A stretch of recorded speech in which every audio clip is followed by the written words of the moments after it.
आज की इस क्लास में हम आधुनिक काल का विभाजन, आधुनिक काल की विशेषताएं और जो आधुनिक काल से संबंधित जो एक एक नंबर के क्वेश्चन आते हैं ना आपके एग्जाम में, उन सब को बिल्कुल बहुत ही गहराई से जानेंगे। तो देखिए थोड़ी सी इसके बारे में जानकारी लेते हैं। पहले आधुनिक काल या इसका दूसरा नाम है वर्तमान काल। देखिए हिंदी साहित्य के इतिहास में सन 1850 ईस्वी, देखिए सन के हिसाब से 1850 और काल संवत के हिसाब से 1900। ठीक है, ध्यान रखिएगा, बहुत सारे बच्चे कंफ्यूज होते हैं, 1900 लिख देते हैं सन को। तो ठीक है, काल संवत है 1900 और सन है 1850। ठीक है, से वर्तमान समय की अवधि को आधुनिक काल कहा गया है। इन 147 वर्षों में देश में राजनीतिक, सामाजिक, धार्मिक और विचारधाराओं, ठीक है, में जो क्रांतिकारी परिवर्तन हुए वे आश्चर्यजनक और देश के इतिहास से अभूतपूर्व है। इन परिवर्तनों ने भारतीय इतिहास साहित्य को प्रभावित किया।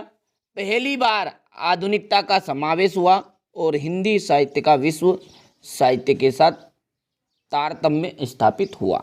ठीक है, तो ये कुछ इसके बारे में जानकारी। अच्छे, इसमें एक नंबर का जो महत्वपूर्ण है वो है नामकरण। ठीक है, तो इस काल का जो नामकरण है, ठीक है, वो आचार्य रामचंद्र शुक्ल ने किया। ठीक है, क्रांतिकारी परिवर्तनों और आधुनिकता के समावेश के कारण 1850 ईस्वी से आरंभ होने वाले इस काल को आधुनिक काल नाम दिया गया। ठीक है, यहाँ नाम प्रवृत्ति मूलक नहीं है, वैचारिक परिवर्तनों का संकेत नाम है। ठीक है, प्रवृत्ति के आधार पर आचार्य रामचंद्र शुक्ल ने इसे गद्य काल कहना भी अधिक उपयुक्त समझा। तो इसका दूसरा नाम एक और क्या है, गद्य काल, और ये वर्तमान काल भी इसे कहा जाता है। तो छोटी सी इसकी जानकारी थी। ठीक है, सबसे ज़्यादा महत्वपूर्ण चीज़ है इसकी काल संवत। तो काल संवत है इसका 1900 और सन के हिसाब से है ये, ठीक है, 1850। अब इसका जो दूसरा आता है, जो एक नंबर में हमेशा ही पूछा जाता है, ठीक है, कॉम्पिटिशन एग्जाम में भी आता है, और हमारे जो 6 क्लास से ऊपर के जितने बच्चे 6, 7, 8, 9, 12 जो भी है, 10, 12 सारे बच्चों के लिए ये विभाजन आता है कि देखिए आधुनिक काल को विभाजित निम्नलिखित भागों में विभाजन किया गया है। पहला है भारतेंदु युग। इसका काल विभाजन क्या है, 1850 से 1900 तक। ठीक है, दूसरा है द्विवेदी युग, 1900 से 1920 तक। ठीक है, इसकी याद करने की ट्रिक भी मैं बताऊंगा अभी। छायावाद का है 1920 से 1936 तक। प्रगतिवाद, नहीं ठीक है, प्रगतिवादी युग सन 1936 से 1943 तक। प्रयोगवादी जो आया वो 1943 से 1950 तक। और अंतिम जो आई नई कविता वो है सन 1950 से आज तक। ठीक है, तो इसका जो काल विभाजन है वो याद आप किस तरह रखोगे, उसकी ट्रिक मैं आपको बता रहा हूं, देख लीजिए। तो देखिए इसको याद इस तरह से रखिएगा आप, एक मोबाइल नंबर की तरह मैं आपको बता रहा हूं। देखिए यही वर्ड याद रखना आपको। एक तो 1850, फिर है 1900, ठीक है, क्या है 1900, फिर है 20, 36, 43 और 50। बोलो फिर से बोलो, 1850, 1900, 20, 36, 43, 50। बोलिए 20, 36, 43, 50। देखिए 1850, 1900, 1920 बन जाएगा, 1936 हो जाएगा, 1943 हो जाएगा और 1950। अब इसको ट्रांसलेट किस तरह करोगे। जो पहला काल बना हमारा, युग बना भारतेंदु युग, ये कब बना, सन 1850 से कहां तक हो गया ये, 1900 तक।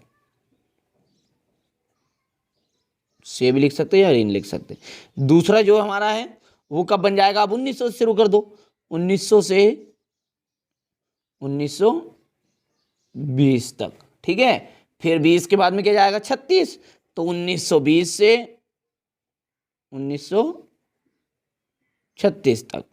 चौथा क्या है, 1936 से कितना हो जाएगा ये, 1943 तक। ठीक है, अब पांचवा है प्रयोगवादी युग। प्रयोगवादी युग की क्या जाएगी, 1943 से 1950 तक। और अंतिम जो है नई कविता वो 1950 से आज तक। ठीक है, ये इस तरह से इसका काल संबंध आप याद कर सकते हैं। ठीक है, तो ये मैंने पहले आपको काल संबंध बता दिया। चलिए अब जो ये आपका आधुनिक काल है या वर्तमान काल है, इसकी विशेषताएं भी हैं, तो इसकी विशेषताओं को भी आप अच्छे से कंप्लीट कर लीजिएगा। तो यहाँ से देखिए ये विशेषता है, थोड़ा बड़ा कर देता हूँ। देखिए ये संक्षेप में आधुनिक काल की प्रमुख प्रवृत्तियों को इस प्रकार गिनाई जा सकती है। रीतिकाल की श्रृंगार भावना राष्ट्र प्रेम में बदल गई। जो रीतिकाल में जो श्रृंगार की भावना थी वो किस में बदल गई, यानी कि राष्ट्र प्रेम में, मतलब इसमें सबसे ज़्यादा राष्ट्र प्रेम देखने को मिला। अंग्रेजी शिक्षा के प्रभाव तथा व्यापक परिवर्तनों के कारण कवियों को नवीन विचार मिले। जो कवि थे उनको नए नए विचार मिले। तीसरा जो आप कर लिखेगा, अनेक वादों ने जन्म लिया, जिसे छायावाद, रहस्यवाद, प्रगतिवाद, राष्ट्रवाद, प्रयोगवाद, प्रतीकवाद। तो यानी कि देखिए मैं जिन पर निशान लगा रहा हूं वही आप करिएगा आप तो, ठीक है। ये और यहां से इतनी सी विशेषता में ये भी लिख सकते हैं आप, गद्य साहित्य का स्वर्गीन विकास हुआ, बस इतना सब लिख दीजिएगा। ठीक है, अनेक वादों ने जन्म लिया, ये तो क्या, नवीन छंद, नवीन भाव, नवीन शैली और व्याकरण संबंध भाषा का प्रयोग दिन प्रतिदिन बढ़ता ही चला गया। गद्य की सभी विधाओं, उपन्यास, नाटक, कहानी, आलोचना पत्र, पत्रिकाओं आदि का परिपूर्ण विकास हुआ। तो ये आप यहाँ से आप बढ़िया से कंप्लीट कर लीजिएगा। ठीक है, तो ये मैंने आपको विशेषताएं बता दी आधुनिक काल की।